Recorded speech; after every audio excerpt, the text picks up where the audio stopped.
स्वरों की बात हम कर रहे थे। नीम का दातुन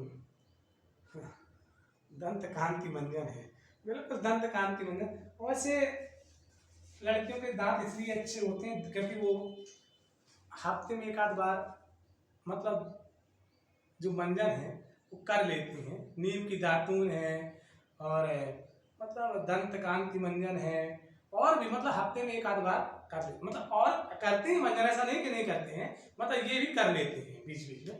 तो मतलब कहने का हमारा भाव ये है, और इसको अन्यथा और अनन्यथा ना समझा जाए।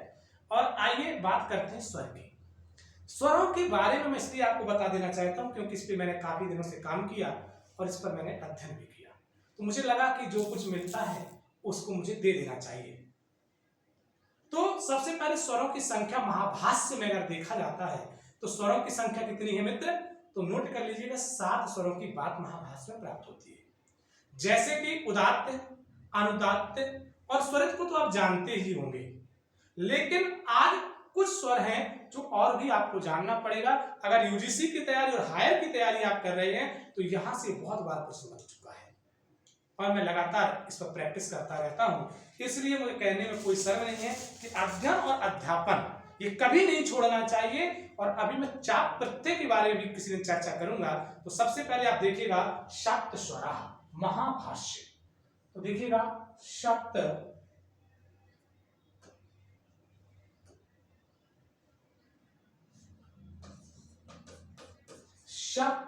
स्वरा किसमें आते हैं, महाभाष्य में। और वो कौन कौन से 7 स्वर हैं, तो सबसे पहले आप देखते हैं उदात्त।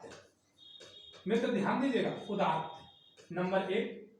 नंबर 2 में सबसे बाद उदात्तात्तर, उदात्त, ध्यान दीजिए उदात्तर, तो इसको लिखिएगा उदात्त, तो आपने उदात्त लिख लीजिए। और इसके बाद तर, ये आपसे पूछा जाएगा उदात्त और उदात्त तर।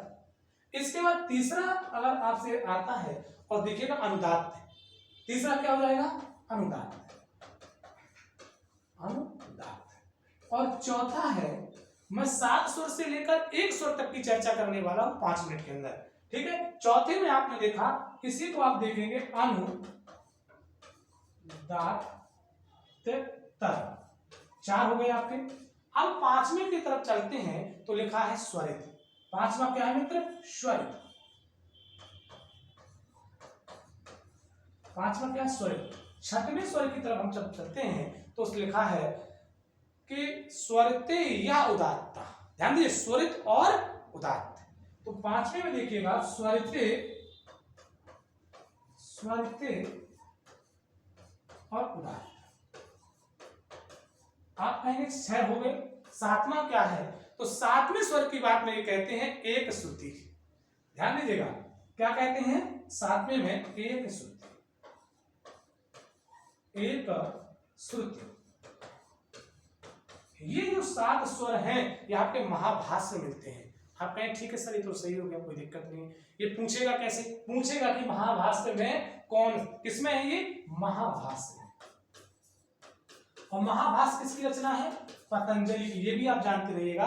और महाभाष्य में 84 आहेनिक हैं मित्र। कितने आहेनिक हैं, 84 आहेनिक हैं, ये जानते रहिएगा। इसके बाद मैं आपको बता दूं, क्योंकि आपने देखा कि 7 स्वरों की चर्चा हो गई, अब आते हैं 5 स्वर की तरफ। कितने, तो 5 स्वर की तरफ आइएगा। 5 स्वर, 5 स्वर। अब आप कहेंगे सर ये 5 स्वर कौन मानता है, हायर वाले बिल्कुल ना छोड़े, क्योंकि छोड़ देंगे तो भाई बहुत छूट जाएगा। आगे आप जानिए, आपका काम जानिए। लिखा है नारदी शिक्षा, नारद शिक्षा, ये भी एक प्रकार से जैसे स्मृतियां होती हैं, ऐसी नारदी शिक्षा में, किसमें, नारदी शिक्षा। और नारदी शिक्षा ये नारद मुनि की, किसकी है, ये नारद की ही है। नारदी शिक्षा के अनुसार 5 स्वर माने गए। कितने, पंचस्वरा। कौन कौन, तो देखिएगा उदात्त, अनुदात्त, स्वरित, प्रत्यय और निघात। लिख लीजिएगा उदात्त, अनुदात्त, स्वरित, प्रत्यय और निघात, ये कितने स्वर माने गए हैं? 5 स्वर माने गए हैं। इसको ध्यान दीजिएगा। यहां तक तो बात ठीक थी, लेकिन आप कहते हैं कि 4 स्वर होते हैं, क्योंकि जब हम लोग हायर में जाएंगे, जीआईसी डीडीसी में जाएंगे या अन्य कंपटीशन पीएचडी के एंट्रेंस वगैरह में जाएंगे तो ये सारे प्रश्न बनते हैं। तो ये आप लिख लीजिएगा, नारदी शिक्षा में उदात्त, अनुदात्त, स्वरित, प्रत्यय और निघात, ये इनको 5 स्वर के नाम दिए गए हैं। अगले पड़ाव की तरफ बढ़ते हैं हम, ज्यादा इसकी चर्चा न करते हुए, क्योंकि मुझे सिर्फ इसका भी आपको थोड़ा सा बेस बताना था। इसकी विस्तृत क्लास के लिए आपको पूरा समय देना पड़ेगा, लगभग 2.5 से 3 घंटे लगेंगे, तो इस पर विस्तृत चर्चा करेंगे, ठीक है ना। इसमें मूर्छाएं भी होती हैं और ग्राम भी होते हैं, इसकी चर्चा हम फिर कभी करेंगे। अब 4 स्वर, कितने स्वर? 4 स्वर। अब ये 4 स्वर कौन मानता है भाई? कौन से ग्रंथ हैं जो 4 स्वर मानते हैं? तो लिख लीजिएगा कि तैत्तिरीय प्रातिशाख्य, ध्यान दीजिए, तैत्तिरीय प्रातिशाख्य में 4 स्वरों की बात की गई है। किस प्रातिशाख्य में? तैत्तिरीय प्रातिशाख्य में कितने स्वरों की बात की गई है? 4। जैसे ऋग्वेद प्रातिशाख्य है, शौनक, उद्भट, विष्णु, चर्चा मैंने आपसे क्योंकि सिलेबस में है, इसी प्रकार से 4 स्वरों की बात तैत्तिरीय प्रातिशाख्य के अंतर्गत प्राप्त होती है। अब वो 4 स्वर कौन कौन से हैं? उदात्त, अनुदात्त, स्वरित और प्रत्यय, इन्हीं को कहा जाता है 4 स्वर। उदात्त जो हम लोगों को बेसिक मिलता है पढ़ने को, उदात्त, अनुदात्त, स्वरित और प्रत्यय। यहां तक तो बात सही थी, किसी को कोई प्रॉब्लम नहीं होगी। यहां तक समझ में आ रहा है आप लोगों को? जरूर कमेंट करके बताइएगा। मैं कमेंट भी आपके ध्यान दे रहा हूं, उतना ज्यादा कमेंट भी देने की आवश्यकता नहीं, लेकिन आप ये बताइए कि इस चीजें जो भी बोर्ड में लिख रहे हैं इसको समझ में आ रहा है कि नहीं। अब चलते हैं 3 स्वर की तरफ। कैसा 3वीं स्वर कोई मानता है? बिल्कुल मानते हैं। लिखिएगा 3 स्वरा, त्रिस्वरा या 3 स्वर लिख लीजिएगा। तो 3 स्वर कौन मानता है? कहां पर ये प्राप्त होते हैं? तो 3 स्वरों की बात आपको शाकल, माध्यानिक, कर्ण, गौतम, सौनिक आदि ऋषियों के द्वारा 3 स्वरों की बात की गई है, त्रिस्वरा। बिल्कुल। अब कौन कौन से हैं 3 स्वर? उदात्त, अनुदात्त और स्वरित। तो नोट कर लीजिएगा, उदात्त, अनुदात्त और तीसरा है स्वरित। ये बात आपके साकल, आपने इसी का नाम सुना होगा, साकल्य, साकल्य, सौनक ऋषि का आपने खूब नाम सुना होगा अगर हायर की तैयारी कर रहे हैं। सौनक और कौथुम राणा, इनका भी माध्यानिक का भी नाम सुना होगा, है ना, माध्यानिक का, और राणा का भी, कौथुमी आदि जो आचार्य हुए हैं, इन्होंने कितने माने हैं? 3 स्वरों को मान्यता प्रदान की है। अब इस स्वरों का प्रयोग मैं क्यों बता रहा हूं? क्योंकि हमको पढ़ाना है हायर, तो इसी से अभी हम कुछ चीजें जो हैं उनको लेके चलेंगे, क्योंकि अभी वेद भी पढ़ाना, वैदिक। और 2 स्वर मानते हैं, वाज, सनेई, प्रातिशाख्य। ध्यान दीजिएगा मित्र, 2 स्वर। कितने स्वर? तुरंत नोट करिएगा, 2 स्वर मानता है, वाज, सनेई, प्रातिशाख्य। प्रातिशाख्य कौन कौन 2 स्वर मानता है? एक तो मानता है उदात्त और दूसरा मानते हैं अनुदात्त। उदात्त और अनुदात्त लिख लीजिएगा, उदात्त और अनुदात्त,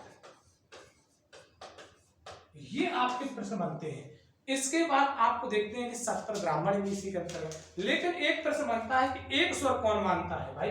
ये तो बात सही ने मान ली 2 स्वर, ठीक है सर, यहां तक तो बात सही थी। अब एक स्वर कौन मानता है उसके बारे में भी आप तुरंत नोट करिएगा।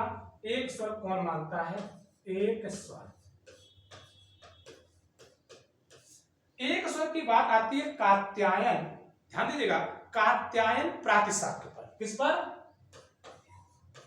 कात्यायन प्रातिशाख्य पर। कितने?